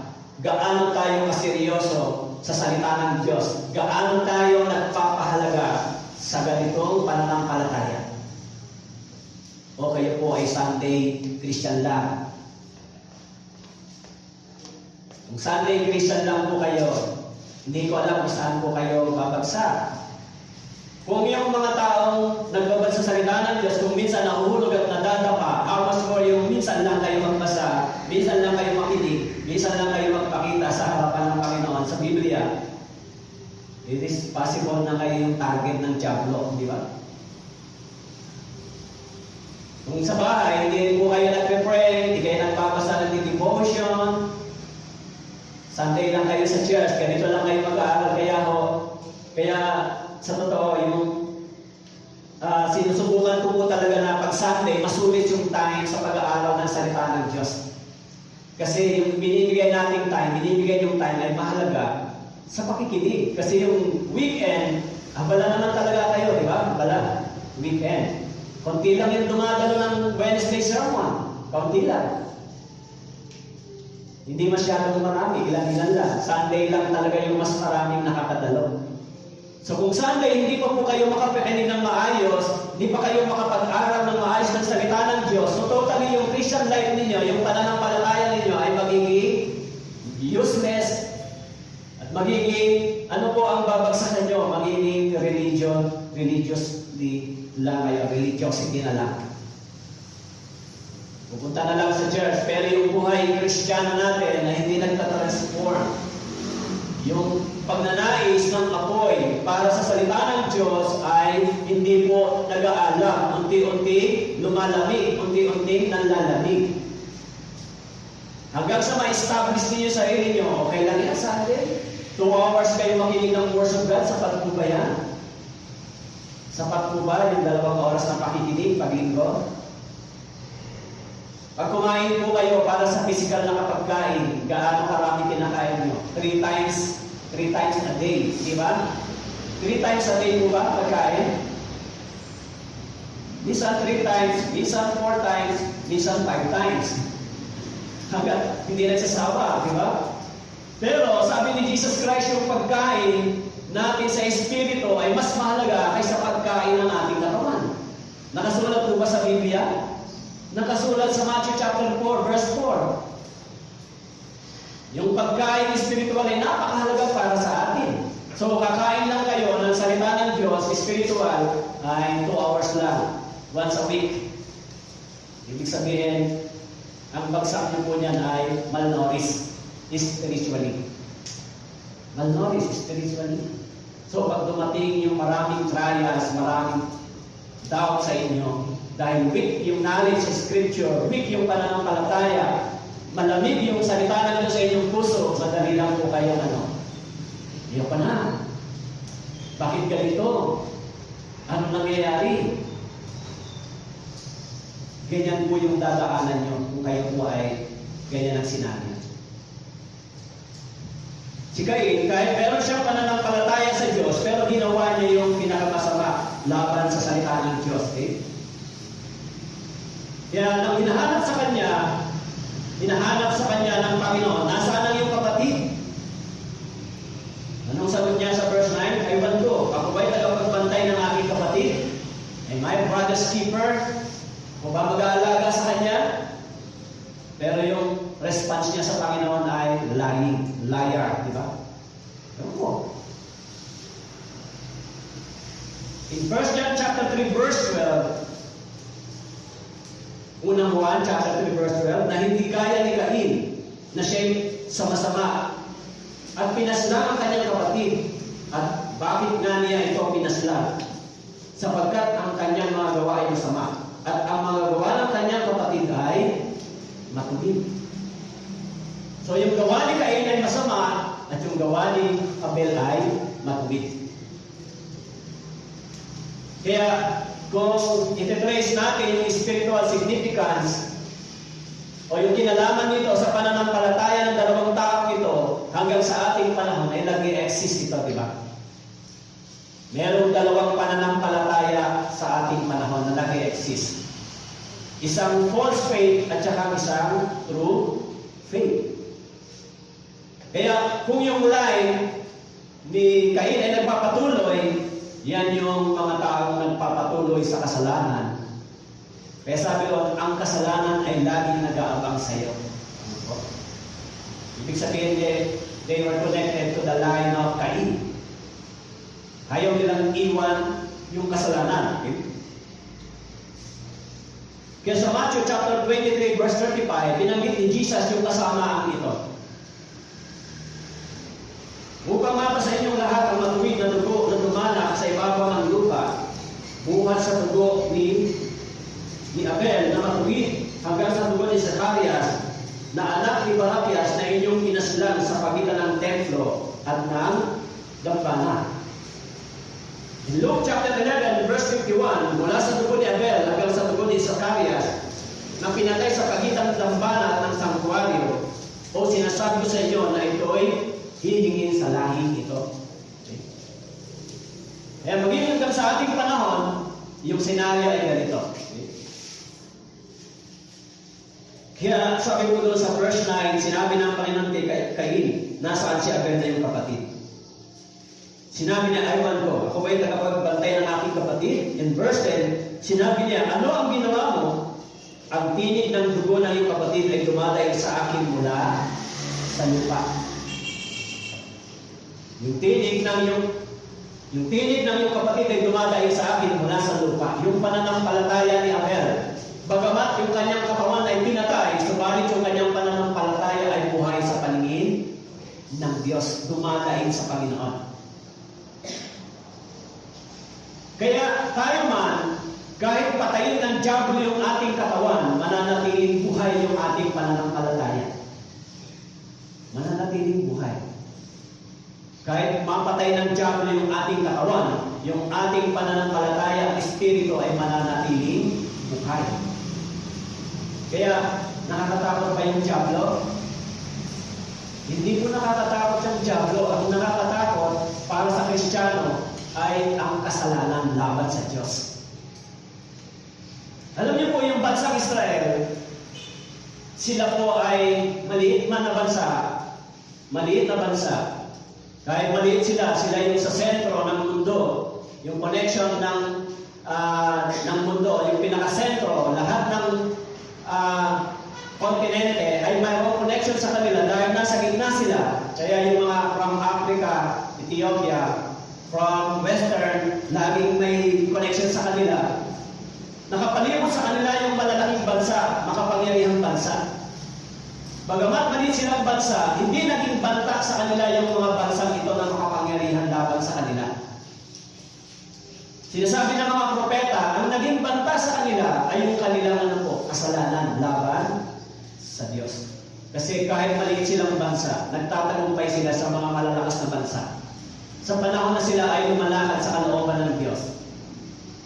Pero yung naging banta laban sa kanila ay yung pagtalikod nila, yung pagsuway nila sa salita ng Diyos. Sa inyo din, sa atin din, hindi banta yung gawain ng diablo laban sa atin. Dahil sinabi ron, magbantay kayo. Ang diablo ay parang yung kumaatuhan. Magbantay kayo, sabi ng Panginoon. Hindi ito banta sa atin. Ano yung banta laban sa mga Kristiyano? Sin. Yung kasalanan ay magdadala sa atin ng kamatayang pisikal. Disiplina ng Diyos. Kaya yung buhay Kristiyano ay hindi magiging flourish, hindi magiging madalo because of the sin. Maging si Cain, instead na siya ay lumakad sa kalooban ng Diyos, lumakad siya sa kalooban ng diablo. Kaya sa 1 John chapter 3 verse 10, sa ganito nahayag ang mga anak ng Diyos at ang mga anak ng diablo. At sino mang hindi gumagawa ng katwiran ay hindi sa Diyos, pati ang hindi umiibig sa kanyang kapatid. In 1 John chapter 3 verse 10, sapagkat ito, verse 11, ito ang mensahe na inyong narinig buwan ng pasimula na mag-ibig tayo sa isa't isa. Hindi gaya ni Cain na siya'y masama, pinaslang ang kanyang kapatid. At bakit niya ito pinaslang? Sapagkat ang kanyang mga gawa ay masama at ang mga gawa ng kanyang kapatid ay matuwid. Hindi sabi mo rito, hindi inibig ni Cain yung kanyang kapatid. Bagkus ito ay kanyang pinaslan. Ang gawa ni Cain ay masama. Ang kanyang puso ay hindi tama sa harapan ng Diyos. Yung puso niya. Sabi nga ron, sabi ng Diyos sa kanya, doon po sa talatang, bakit ka nagagalit? Verse 6. Bakit ka galit? Nagigingit ang iyong mukha. Yung puso niya, bagaman nagdala sa Panginoon, pero yung kanyang mukha, sabi ng Panginoon, bakit nagingit-ngit ka? Kaya si Cain ay gumawa ng matinding kasalanan laban sa Diyos. Sinabi niya, ano ang ginawa mo? Ang tinig ng dugo ng iyong kapatid na dumaraing sa akin mula sa lupa. Awit chapter 9 verse 12, sapagkat siya maghihiganti ng dugo ay inaalala sila. Hindi niya malilimutan ang daing ng nagdurusa. In Revelation chapter 6 verse 10, sila'y sumigaw ng may malakas na tinig, kailan pa, o makapangyarihang Panginoon, banal at totoo, bago mo hatulan at ipaghiganti ang aming dugo sa mga naninirahan sa ibabaw ng lupa. Magiging yung mga taong matuwid na pinatay, yung mga propeta, yung mga Kristiyano na pinatay sa panahon ng mga Imperyo ng Roma, sa panahon ni Nero, sa panahon ng Roman Empire, napakaraming Kristiyano na pinatay sa panahon nila na ang dugo nila ay dumanak sa lupa, naghihintay ng katanungan sa harapan ng Diyos. Kaya sinabi dito sa Revelation chapter 6 verse 10, hanggang kailan, Panginoon, ang makapangyarihang banal at totoo, bago mahatulan at ipaghiganti ang aming dugo. Kaya yung dugo ni Cain, yung dugo ni Abel ay sumisigaw ng katanungan sa harapan ng Diyos. Na sinabi ng Panginoon, ano ang iyong ginawa? Sinabi doon sa verse 10, ang tinig ng dugo ng iyong kapatid ay dumaraing sa akin mula sa lupa. Maging ang ating Panginoong Hesus ay nang siya po ay pinatay na inosente, na walang kasalanan, ang kanyang dugo. Ang sabi ng mga Israelita, mananagot kami sa kanyang dugo. Dahil sa kanilang sinabi, pagkamatay ng Panginoon, AD 33, nag-promise ang Panginoon na ang bansang ito ay mawawasak, ikakalat. AD 70, yung prophecy ng ating Panginoon, pagkatapos ng 67, pagkatapos ng 37 years. AD 70, dumating yung Roman Empire sa Jerusalem. So pinatay ng mga Romano, sundalong Romano ay 1,100,000 na Jewish people. Actually, kung titignan nyo sa history, approximately 1,100,000. Pero yung history, pag tingnan, mas more than pa yung pinatay ng mga Romano. Mas marami pa.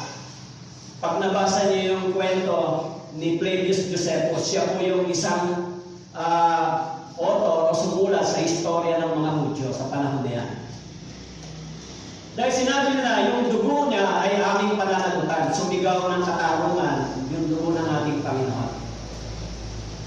Sumigaw ng judgment. Yung dugo rin ni Abel ay humingi ng katarungan laban kay Cain. Kaya si Cain, pag binasa natin, binigyan siya ng Diyos ng parusa dahil sa kanyang kasalanan. Sinabi ng Panginoon, anong ginawa mo? Sabi ko sa verse 11, ngayon sinumpa ka mula sa lupa, ibinuka ng lupa ang bibig nito upang tanggapin ang dugo ng iyong kapatid mula sa iyong kamay. Verse 12, kapag binukal mo ang lupa, ito ay di na muling magbibigay sa iyo ng kanyang lakas. Ikaw ay magiging palaboy at pagala-gala sa ibabaw ng lupa o sa lupa.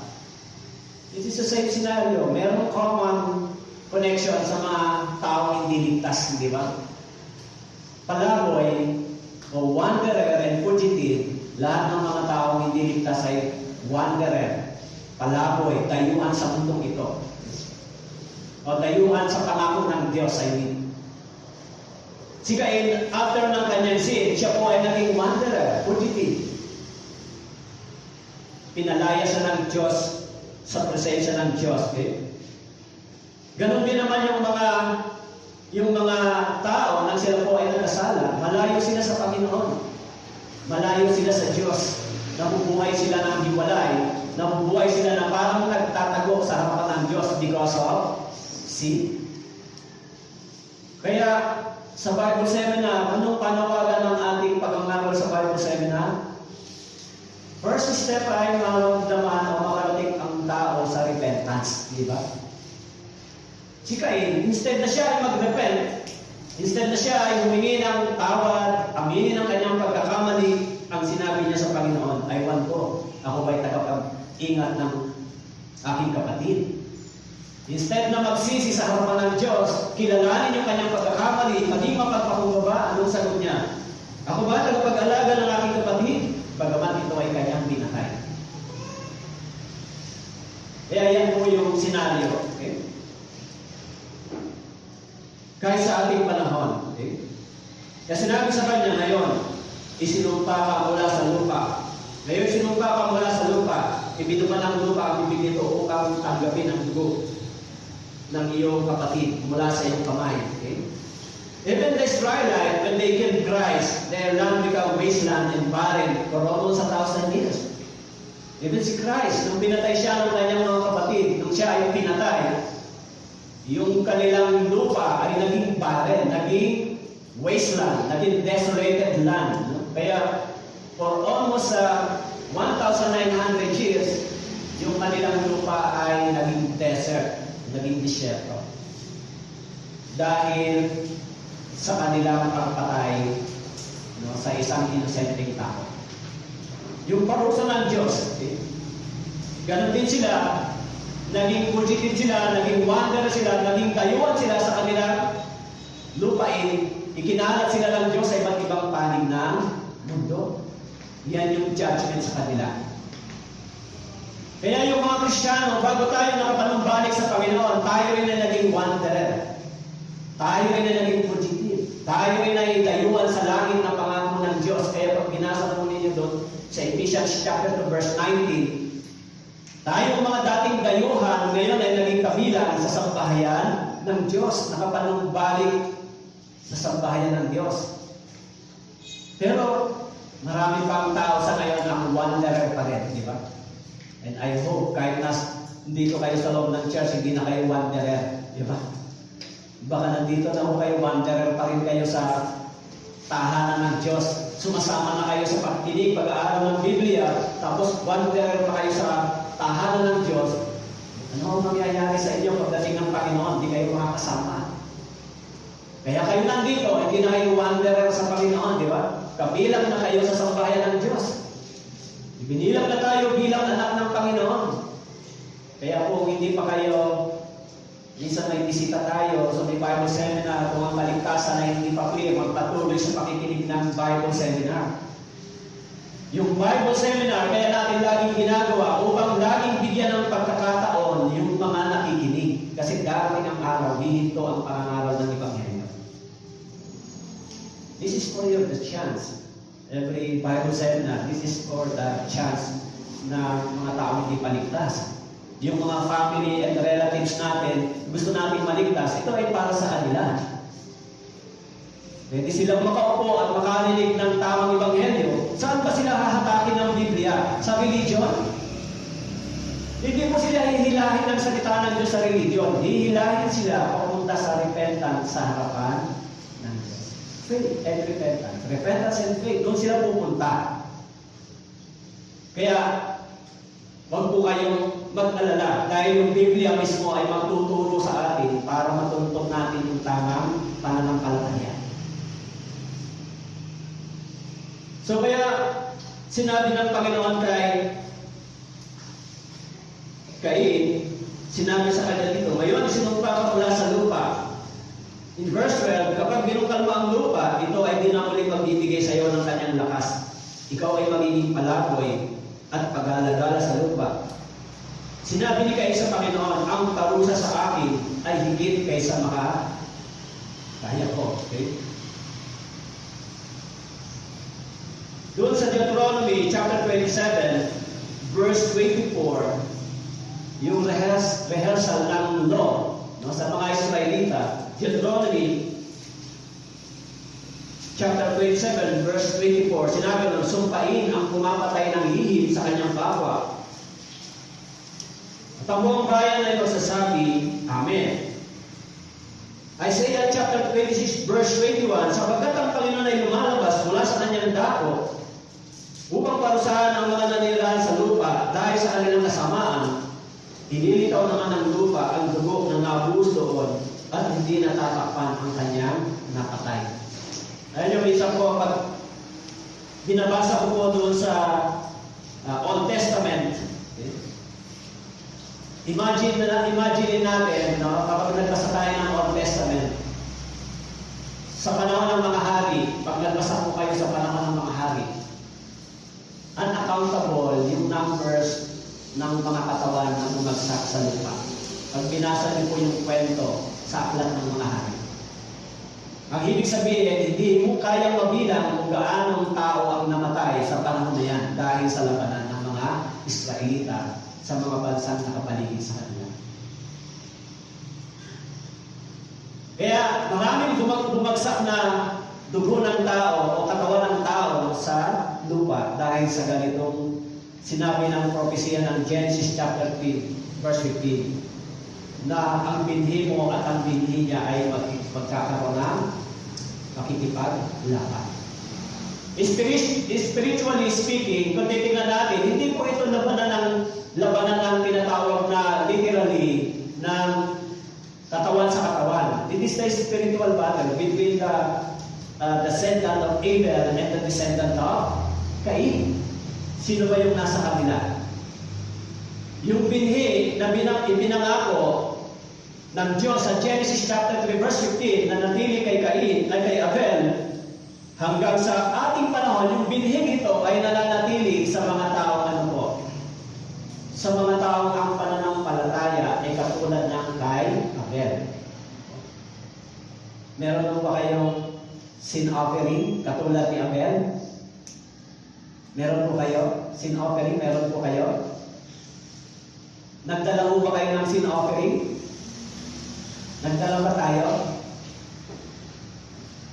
Actually, yung Old Testament ay typology o shadow ni Jesus Christ as a Lamb of God bilang pagtutubo sa kasalanan ng tao. Kaya sa ating panahon, ang nag-provide ng sin offering para sa atin ay ang Diyos sa pamamagitan ng ating Panginoong Jesus. Pero isa lang yung senaryo, di ba? Parehas, isa lang yung senaryo. May blood na dumana. Big blood. So in the blood of the Old Testament, in the blood of Jesus Christ, okay? Kaya sa blood in the Old Testament, it is for the family, for the Israelite, but the blood of Jesus Christ is for all the sinners. Kaya pang lahat ng tao, si Jesus Christ ay namatay para sa lahat. Hindi lang para sa kanila, kundi para sa atin at para sa akin. Kaya yan yung universal redemption na ginawa ng Panginoon. Para sa lahat. Bagamat si Cain ay nagkasala laban sa Diyos, doon po sa verse 14 and 15, chapter 4, ako nga itinataboy mo mula sa ibabaw ng lupa, at ako'y may pupugli sa iyong mukha, ako'y magiging palaboy at pag-alagala. Sino ang makakita sa akin na ipapatayin ako? In verse 15, sinabi sa kanya ng Panginoon, hindi, sino mang pumatay kay Cain ay 7 ulit na gagantihan. At nilagyan ng Panginoon ng isang tanda si Cain upang huwag siyang patayin. Sino mang makakita sa kanya? Nilagyan siya ng tanda. Actually, yung buhay ay hindi hinayaan ng Diyos na kunin ng tao. Yung buhay ng kanyang kapwa. Bagamat si Cain ay nakapatay, bagamat siya ay nagkasala laban sa Diyos, subalit sinabi ng Diyos, hindi ka papatayin. Ibig sabihin, kahit sa ating batas, wala tayong karapatan kumuha ng buhay ng iba. Kahit ang sinabi dito na patay ni Cain yung kanyang kapatid, kaya sinabi niya, pag nakita ako, papatayin ako ng iba, magbibendyan sa akin, sinabi ng Panginoon, hindi. Yung buhay ni Cain, bagamat siya ay nagkasala laban sa Diyos, siya ay pinroteksyonan pa rin ng Diyos. Yung buhay mo ay hindi pwedeng kunin ng tao. Kaya nga yung buhay, ang Diyos lang ang pwedeng kumuha. Tama po? Walang kapangyarihan o karapatan ng tao na kumuha ng buhay ng iba. Kaya sinabi ng Panginoon sa kanya, sinabi niya sa verse 14, ako'y magiging palaboy, pag-alagala, at sino ang makikita sa akin ay papatayin ako. Pero sabi ng Panginoon, yung buhay, ang Diyos lang ang pwedeng kumuha, hindi ang tao. At sinabi po roon, umalis si Cain sa harapan ng Panginoon na nirahan sa lupain ng Nod sa silangan ng Eden. Okay? So yan po yung story ni Cain. Okay? Kung ano yung kanyang naging buhay, kung paano nagpatuloy yung kasamaan ng tao, yung dalawang binhi ay nagpatuloy sa paglalaban. Pero alam natin dito sa story, pagdating po doon sa chapter 4, verse 25 and 26, okay? Sinabi po doon, muling nakilala ni Adan ang kanyang asawa, siya ay nanganak ng isang lalaki, tinawag ang kanyang pangalan na Seth. Sapagkat kanyang sinabi, binigyan ako ng Diyos ng ibang anak na kahalili ni Abel, sapagkat siya ay pinatay ni Cain. Nagkaanak din si Seth ng isang lalaki na tinawag ang kanyang pangalan na Enos. Nang panahon yun, ang mga tao ay nagsimulang tumawag sa pangalan ng Panginoon. Ito yung picture ng mga taong naligtas. Pagkatapos silang mamatay sa katawan, muli silang mamubuhay sa espiritual na pamumuhay. Magsisimula yung tunay na pagtawag sa ating Panginoon. Kaya yung firstborn na ipinanganak sa laman, subalit yung ikalawang kapanganakan na ipinanganak sa espiritual na kapanganakan. Kaya sinabi dito, nagsimulang tumawag ang tao sa Panginoon. Kailan po kayo nagsimulang tumawag sa Panginoon?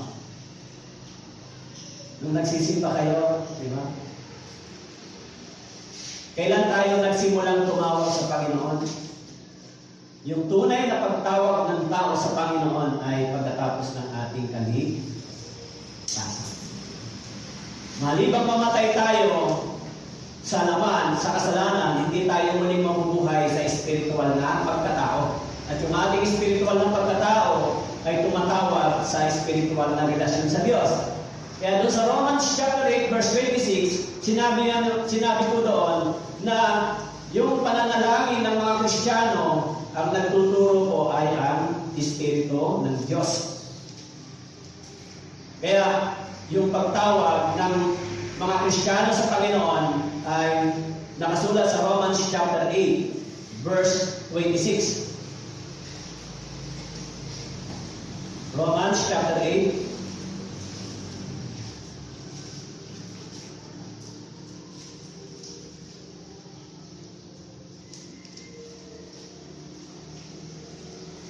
Nakita niyo po, Romans chapter 8, verse 26.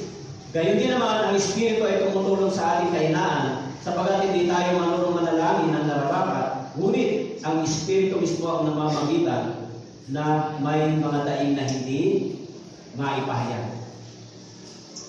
Ito ba pagtawag ng Kristiyano sa Diyos? Sa tulong at gabay ng Espiritu ng Diyos, meron ba dito? Ang sabi po rito, ang Espiritu ay tumutulong sa ating kahinaan. Sapagkat hindi tayo marunong manalangin ng nararapat. Prayer is calling sa Panginoon, calling to the Lord, calling to God. Hindi tayo marunong manalangin ng nararapat, ngunit ang Espiritu mismo ang namamagitan ng may pagdaing na hindi maipahayag. So, dito po sa story, pagkamatay ni Abel, muling nagbigay ng bagong tao ang Panginoon sa pamamagitan ni Seth. At dito nagsimula yung pagtawag ng tao sa Diyos. Okay? So why God accept Abel's offering? Okay? Alam niyo po, sa lumang tipan, mababasa natin yung ganitong senaryo. Sa Exodus, sinasabi doon sa Exodus chapter 13 verse 12, Ibubukod mo para sa Panginoon ang lahat na nagbubukas ng bahay bata, lahat ng panganay na lalaki ng iyong mga hayop ay sa Panginoon. Lahat ng panganay na lalaki ng hayop ay para sa Panginoon. As same scenario sa ginawa ni Abel, yung panganay ng kanyang kawan ay yun din yung kanyang ini-offer sa Panginoon. In Proverbs chapter 3 verse 9, patawalan mo ang Panginoon mula sa isa't sa iyong kayamanan at ang mga unang bunga ng lahat ng ani. The first fruit, ang sabi doon ay para din sa Panginoon. So bakit binanggit doon yung fat? Sinabi po roon, nagdala si Abel ng panganay ng kanyang katawan, ang taba ng mga iyon, at pinahalagahan ng Panginoon. The fat shows that Abel's offering was extra special. The fat of the animal was prized at his luxury and was to be given to God when the animal was sacrificed, and burning of fat in sacrifice for God is called a sweet aroma to the Lord. The fat is a sweet aroma to the Lord. Ginagawa po yun sa Leviticus chapter 3, verse 15 and 16. Yung mga taba ng hayop ay ini-offer para sa Panginoon. Kaya sabi po rin sa Leviticus, ang dalawang bato, ang taba nasa ibabaw nito na malapit sa balakang, ang laman na nasa ibabaw ng atay, ay alisin niya kasama ng mga bato. Ang mga ito ay susunugin ng pari sa ibabaw ng dambana bilang pagkain handog na pinalahan sa apoy na isang mapangong samyo. Lahat ng taba ay sa Panginoon. So, kung bakit tinanggap ng Diyos yung offering ni Abel, it is God's divine decree. Tatanggapin lang ng Diyos yung offering na ito kung ito yung pattern, ito yung susundan according to the Bible. According to the Bible, yan din yung instruction ng Diyos sa mga Israelita kapag nagdadala sila ng offering para sa Panginoon. In Leviticus chapter 17 verse 6, iwiwisik ng pari ang dugo sa ibabaw ng dambana ng Panginoon sa pintuan ng todang tipanan na susunugin ng taba ng mabawang samyo sa Panginoon. Actually, sinusunod ito para sa Diyos. Siyempre, masusunod po pag-aralan natin kung anong ibig sabihin niyan sa lumang tipan. Yung mga pagsunod na ito, kung ano ba ang kahulugan nito sa buhay ng ating Panginoon. Okay? The blood sacrifice offered by Abel is for the redemption of his sin.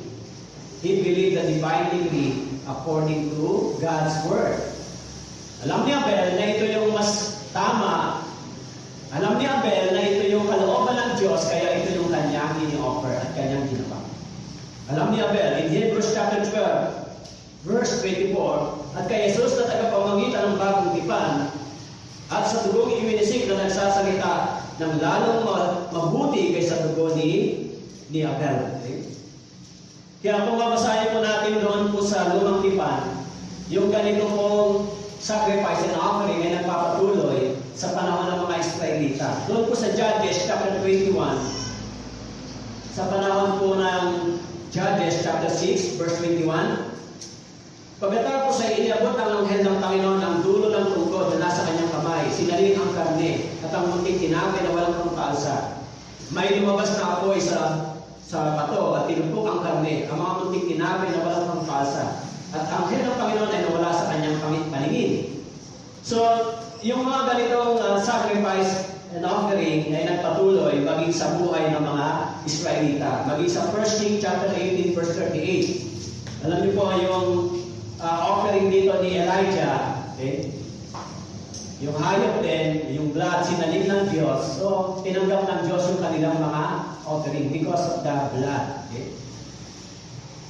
So, kaya si Abel ay nakatagpo ng tamang pananampalataya. Maging si Hari David sa 1 Chronicle chapter 21 verse 26, nagtayo ron si David ng isang dambana para sa Panginoon. Naghandog ng mga handog na sinusunog at ng mga handog pang kapayapaan. Tumawag siya sa Panginoon at kanyang sinagot siya mula sa langit sa pamamagitan ng apoy sa ibabaw ng dambana ng handog na sinusunog.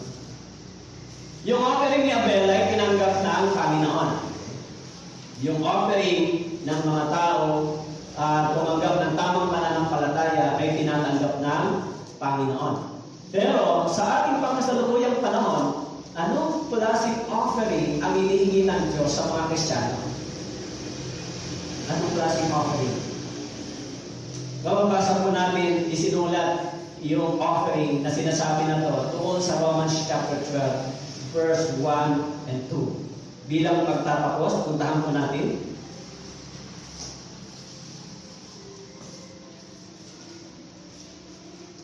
Romans chapter 12, verse 1 and 2.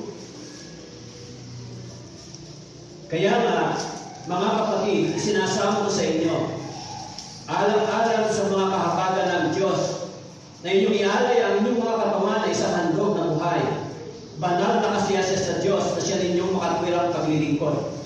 Huwag ninyong tularan ang sanlibutan ito, kundi magbago kayo sa pamamagitan ng pagbabago ng inyong pag-iisip, upang mapatunayan ninyo kung alin ang mabuti, kasiyasya, at lubos na kalooban ng Diyos. So, anong offering, anong klaseng sacrifice and offering o worship ang hinihingi ng Diyos sa atin, sa church, sa mga ligtas? Itong Romans chapter 12 ay sinulat para sa mga Kristiyano. Sabi rito, isinasama ko sa inyo, alang-alang sa mga kahabagan ng Diyos, na inyong ialay ang inyong mga katawan, isang handog na buhay, banal, kasiyasya sa Diyos na siya ninyong makatwirang paglilingkod. Hinihingi ba ng Diyos yung katulad kay Abel? Hindi po yun ang hinihingi ng Diyos sa church, sa mga Kristiyano. Ang hinihingi ng Diyos ay isang banal na pamumuhay, kasiyasya ang paglilingkod, pagkakaroon ng tama at banal na relasyon sa Diyos. Kaya sinabi doon, ialay ninyo ang inyong katawan. Ano bang ibig sabihin? Dadalhin ko yung katawan ko. Ito, Panginoon, lagay ko sa basket yung katawan sarili ko. At ito ako do, Lord. Ganun ba? Mahirap gawin ko yun. Yung pananampalataya natin sa Panginoon ay dapat sumakto sa ating pamumuhay bilang mga Kristiyano. Yung sinasabi natin at ginagawa natin, ang pananampalataya natin sa Panginoon dapat parehas. Ialay ninyo ang inyong katawan. Ano ang ginagawa ng katawan? Ginagamit natin yung ating katawan sa lahat ng ating kagustuhan. Ano? Dinadala natin yung ating katawan kung saan natin gusto. Pero sabi rito, ialay ninyo ang inyong katawan. Ang ibig sabihin, yung katawang ito, kapag ginamit natin sa kasalanan, hindi natin ito iniaalay sa Diyos. Kaya sinabi ni Paul, huwag nyo nang hayaan ang inyong katawan ay maging alipin pangulit ng kasalanan. Ialay ninyo ito sa Diyos. Ngayon, kung ang ating katawan ginagamit natin sa paglilingkod sa Panginoon, sa kabanalan at katwiran, ito ay ang magandang pag-aalay para sa Diyos. Pero kung ang ating katawan ginagamit natin para ang kasalanan ay matupad at mangyari, yung katawan natin iniaalay natin kay Satanas para ang kasalanan ay matupad sa kagustuhan ng diablo. Kaya sinabi rito, ialay ninyo ang inyong katawan, banal. Banal, ang sabi diyan. Ialay ninyo ang inyong mga katawan, banal na isang handog na buhay, banal na kasiyasya sa Diyos na sila inyong makatwirang paglilingkod. So hindi katulad ni Cain. Nag-alay siya sa Panginoon, pero yung puso niya, yung buhay niya ay hindi tama. Yung buhay ni Cain ay naging isang makasalanan, murderer, anger, liar, kaya hindi tinanggap ng Diyos yung kanyang offer. Dahil iaalay na natin sa Panginoon yan, murderer, anger, liar, i-offer ba natin sa Diyos? Yung katawan natin, yan ang ginagawa, di ba? Nung hindi pa tayo ligtas, ganyan ang ginagawa ng katawan natin. Pero ngayon, sabi ng Panginoon, now, your body is offered for the Lord, sacrifice, holy and acceptable to God. And what is acceptable to God? Buhay Kristiyano ay hindi buhay religyoso, di ba? Bilang application, are you the line of Abel or the line of Cain? Kung kayo po ay nasa linya ni Abel, yung buhay natin na ialay natin sa Diyos, banal, katanggap-tanggap na paglilingkod sa Panginoon. Siyempre, ito yung pinakamahalaga. Meron po bang apoy sa inyong puso ang salita ng Diyos? Kaya yung message ni Pastor Johan Lee noong Wednesday, sabi niya, nabanggit niya doon na kapag ang nakikinig daw ng sermon, pero sabi, tagal naman matapos ni Pastor, ano ba yan? Sabi niya, that is the indication na yung puso niya ay unti-unti nang nanlalamig sa salita ng Diyos. Alam niyo, yung pagkain, the more na nasisiyahan tayo, the more na gusto natin itong tikman at kainin. Hinahanap natin ito, di ba? Yung salita ng Diyos, ganito rin. The more na yung salita ng Diyos ay nagbibigay ng kaunlawan sa atin, kapusugan, kagalakan, nagbibigay sa atin ito, nagsusustain ito sa atin, ng kagalakan, ng pangangailangan spiritual. The more nagkakagalan tayo ng pagkagutom spiritual, the more na hinahanap at hinahabol natin ito. Ano po? Kung naniniwala tayo na malapit na ang pagdating ng ating Panginoon, nakasulat sa Biblia, lahat ng mga signs na binanggit sa Biblia ay nakikita na natin. So kung naniniwala tayo dito, anong gagawin natin? Manlalamig ba kayo dito sa salita ng Diyos? Nung kumuha kayo ng Bible, ilang beses po ninyo binubuksan. Pag bili nyo ng Bible, maganda lang siya tignan, di ba? Tapos ayaw nyo maluma, kaya hindi nyo ginagalaw. Basta bago lang siya. Ganda ng Bible. Pagbili ng Bible, hindi binabasa. So dapat, at least, once a year, mabasa niyo yung Biblia nyo. Baka ginawa nyo lang ang display sa table nyo. Baka ginawa nyo pagbili nyo ng Bible. Kung may Bible kayo, gusto nyo magkaroon. Kaya nga ako yung Bible, hindi nyo na binibigay ng libre ngayon. Bilhin nyo, magbigay kayo ng amount para maging mahalaga din sa inyo, di ba? Kasi, ito, kailangan talaga po natin ito. Actually, our goal, yung Bible, matapos ko, 4 times a year. So, pagpasok ng March, tapos ko na naman ito. Kasi, iniisip ko, ito talaga yung kailangan natin para makapamuhay ng ayos sa harapan ng Diyos. At least kayo, once a year, mabasa nyo, di ba? Pero, kung once a year, hindi nyo pa mabasa, ano mangyayari sa pananampalataya nyo? Pagharap nyo sa Diyos. Eh kami mga pastor, hindi pwede yan. Dapat mas marami kaming pagbabasa kaysa inyo, di ba? Kasi yung pagtuturo ay hindi ganun kadali. So, I hope na natuto tayo ngayon sa buhay ni Abel at ni Cain. So, I hope nakita natin yung kaibahan kung tayo ay nasa panig ni Abel, sa line of Abel's descendant, hanggang sa ating panahon, ibig sabihin, the Spirit of God continuously na gumagawa sa atin. Pero kung nandun sa line ni Cain, the spirit of the devil continuously gumagawa sa kanila at nag-prosper yung sin. Sa atin, paggawa ng Espiritu ng Diyos sa atin, nag-stop na yung sin. Ano po? Nagsimula na yung paggawa ng kabanalan at katwiran ng Diyos. Tayo ay manalangin. Maraming salamat po, O Diyos, sa inyong mga salita. Tulungan niyo po kami na patuloy na lumago sa pananampalataya ito. Tulungan niyo po yung mga brothers and sisters na narito. At nawa po, samahan niyo po kami sa patuloy na paglago ng aming pagkaunawa sa inyong salita.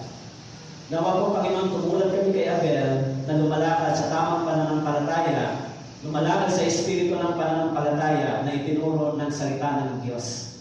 At lumayo kami sa katulad ng gawain ni Cain. Panginoon, sa Monday, magsisimula po yung aming Bible Seminar. Kami po ay lumalapit at dumadalangin sa inyo. Patuloy niyo pong ipadako sa lugar na ito ang mga kaluluwa na hindi pa po ligtas, lalo na po ang aming mga mahal sa buhay. Bigyan niyo po yung mga brothers and sisters ng courage, Panginoon, na makapag-invite at mag-evangelize para madala yung mga kaluluwa sa iyong harapan. Upang sa ganon, mas marami ang makalapit sa inyong harapan at Diyos. Pagpalain po sa salita nito, ito pong aming dalangin sa pangalan ni Jesus. Amen. Thank you very much.